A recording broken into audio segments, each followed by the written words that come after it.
Hey guys and welcome! This is the start of the Conquerors Blade Quick Tip series. It's a good idea to bring at least one ranged or semi-ranged unit to the battlefield, particularly if you are playing in a small pre-made or going at it solo. This is so that even if you spend all of your units, you still have a good defensive ranged as a backup. Of course, this means you are supposed to play more defensively and keep it alive, unless you can use them to save your life. Since it can be devastating to the team if even 3 heroes run out of troops completely, it's useful to have at least one ranged unit as a backup. For people not liking or are just not used to ranged units, I'd recommend having a javelin or a musket unit, since they are generally easier to use defensively and are substantially harder to kill than archers. Personally, I use Imperial Javeliners since they have a massive damage burst capable of stopping medium-sized assaults. Hey guys, this might come as logical to some, but a good way to spice up your game and get closer to becoming a better player is teaching yourself to relax in stressful situations, to not spam your skills or button mash, but to think even when under pressure, and use your skills when most needed. Some people playing a game for a longer time get this, but reminding yourself to stay calm might just speed up this process, thus making you a better player.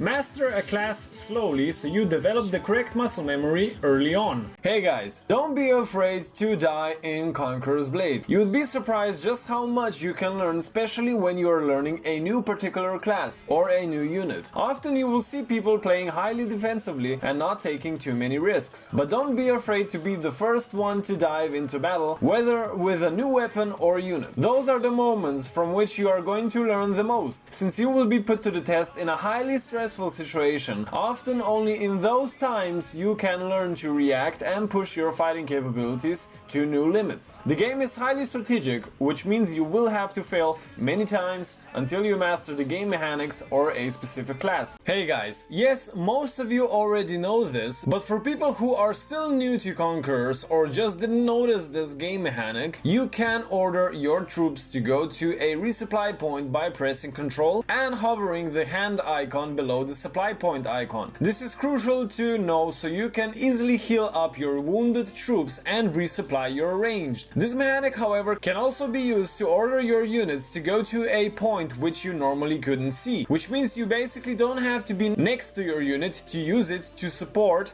let's say, a supply point that is under attack, which I think is a very handy trick to know and can be game changing in some situations. Hey guys, you can often recover from an attack just by double clicking in any direction, preferably backwards. Don't forget that the dash ability every class has is crucial to improving your combat effectiveness. Your stamina bar should always be refilling when in combat. If you don't take advantage of it, you are denying yourself increased mobility and area control. To use this evasive tactic even better, I'd recommend having at least one skill that can recover you from dazed as a mandatory loadout for every class. This will save your life many times. Hey guys, it's not easy getting silver fast in Conqueror's Blade, however you can participate in death matches and sell off the skill pages you receive from them. Defeat rebel camps and sell off the trophies, gather resources, particularly high-priced ones, and sell them as well. Focus on selling off your match rewards or selling the materials you get from salvaging unbinded equipment. Getting silver is a slow process compared to other games,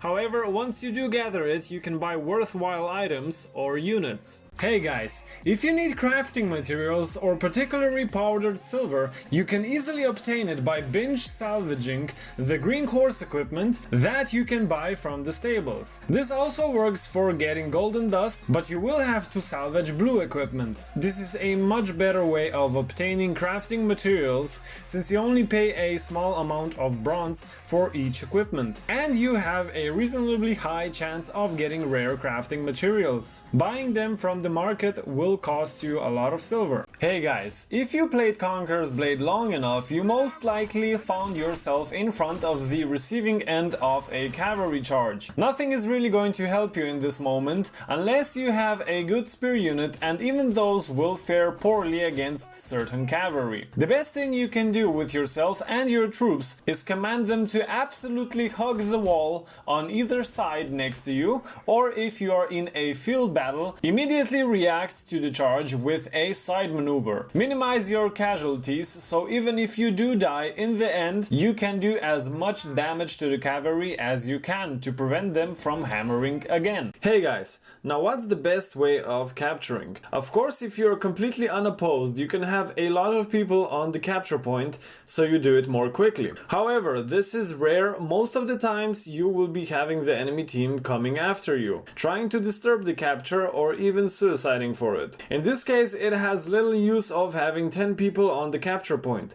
Let's say 3 would be completely enough. The rest should be pushing forwards into enemy lines. Firstly, to make it harder for them to actually reach the capture point, and secondly, because you can do a lot of damage to their units, which means that even if you don't succeed in capturing, you will have a better chance next time. This is also very important to stop any cavalry charge which you really don't want hitting your capture point. Hey guys, if you are new or just don't know which units to take into battle, I'd really advise you to focus on individual points, as in which unit is going to help you the best to take A, which is going to be the best for C or B, and for main base. This is easier to do for attacking, since you often don't have to use up the entire troop for one point. For defense, however, I'd recommend doing the same, but always having a golden unit to defend main base. This can help you better organize your army roster and help you better understand which unit you are taking out next. That's all from me. Hope this helps. Leave me a like and subscribe for more, and I'll see you